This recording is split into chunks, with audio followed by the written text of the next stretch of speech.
A Bíblia contém 4 livros de antigas biografias de Jesus. Os evangelhos segundo Mateus, Marcos, Lucas e João.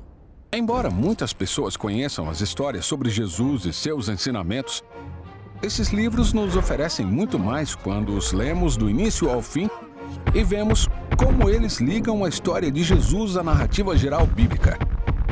Então vamos falar sobre como ler o Evangelho. Em primeiro lugar, o que significa Evangelho? Significa boas novas. Isso levanta uma questão, mas boas novas sobre o quê? Bom, no Evangelho de Marcos, Jesus entra na história anunciando que chegou a hora. O reino de Deus está perto. Arrependam-se e acreditem nessas boas novas. Então as boas novas são que o reino de Deus chegou, mas o que isso quer dizer? É simplesmente a maneira de Jesus resumir toda a história bíblica apontando para ele. Toda a história. Tá, mas qual é a versão resumida? Bom, a história começa com Deus criando um mundo bom e escolhendo a humanidade para governá-lo como sua representante. Mas os humanos se rebelam repetidamente e criam um mundo de violência e morte.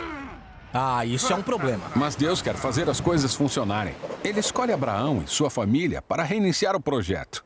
Por meio de Moisés, Deus leva a família a uma terra fértil como um jardim para poder restaurar todas as nações por meio deles.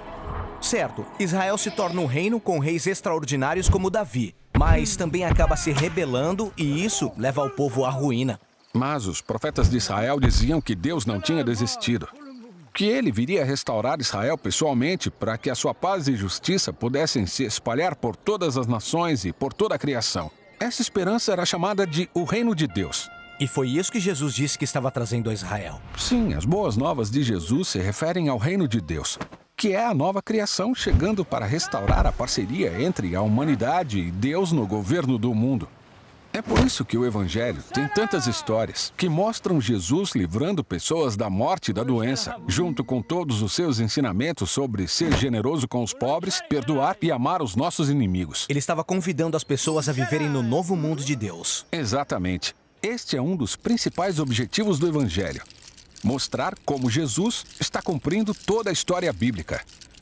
Então é por isso que os autores bíblicos sempre mencionam as escrituras hebraicas quando estão contando a história de Jesus. Sim, como quando Jesus nasce em Belém. E Mateus lembra que isso foi previsto pelo profeta Miqueias.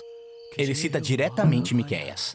Sim, essas citações diretas são muito comuns. Geralmente, os autores dos evangelhos entrelaçam expressões bíblicas na história e não dizem nada para que descobramos sozinhos.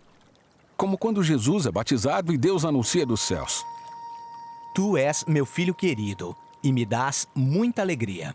Se você pesquisar, verá que a declaração de Deus junta palavras de 3 textos bíblicos para identificar Jesus como o descendente real de Davi, a semente de Abraão e o servo que sofrerá pelos pecados de seu povo. Uau, isso é super sutil. Sim, os evangelhos fazem isso o tempo todo. Cada livro mostra constantemente como todas as histórias bíblicas sobre Abraão, Moisés, Davi e todos os profetas apontam para Jesus. Mas por que existem 4 evangelhos diferentes? Não bastava ter apenas um? Bem, essa diversidade é proposital. Cada um dos 4 autores dos evangelhos conta a sua história sobre Jesus de maneira diferente para realçar coisas diferentes a respeito dele. Mateus apresenta Jesus como aquele que é maior do que Moisés. Assim, ele reuniu os ensinos de Jesus em 5 grandes blocos, como 5 livros da Torá. Lucas ressalta que Jesus é o servo real de Deus mencionado no livro de Isaías, que traz a luz de Deus para as nações. Marcos apresenta Jesus como um novo começo para a humanidade, trazendo o mistério da nova criação de Deus para o presente. E o foco de João é na afirmação de Jesus que ele era Yahvé, o Deus de Israel, que se tornou humano para fazer por nós o que jamais poderíamos fazer por nós mesmos. São relatos bem diferentes uns dos outros, mas contam a mesma história. Um homem, da região da Galileia, ensina as boas novas, mas acaba sendo crucificado como um criminoso. Sim, todos os 4 livros do Evangelho mostram como a chegada do reino de Deus por meio de Jesus o levou até a cruz, onde foi entronizado como rei do novo mundo de Deus. Ele recebe um manto, uma coroa e um cetro. Certo. E quando Jesus sofre as consequências da rebelião da humanidade, ele está mostrando que o poder do reino de Deus vem por meio do seu amor e sacrifício voluntário. E quando ele é ressuscitado, estamos vendo o amanhecer da nova criação. Portanto, os autores do Evangelho não querem que seus leitores apenas conheçam as boas novas do reino de Deus. Eles querem que eles façam parte desse reino. Sim, o Evangelho foi projetado para nos persuadir a confiar em Jesus e segui-lo, para podermos participar da nova criação que ele inaugurou.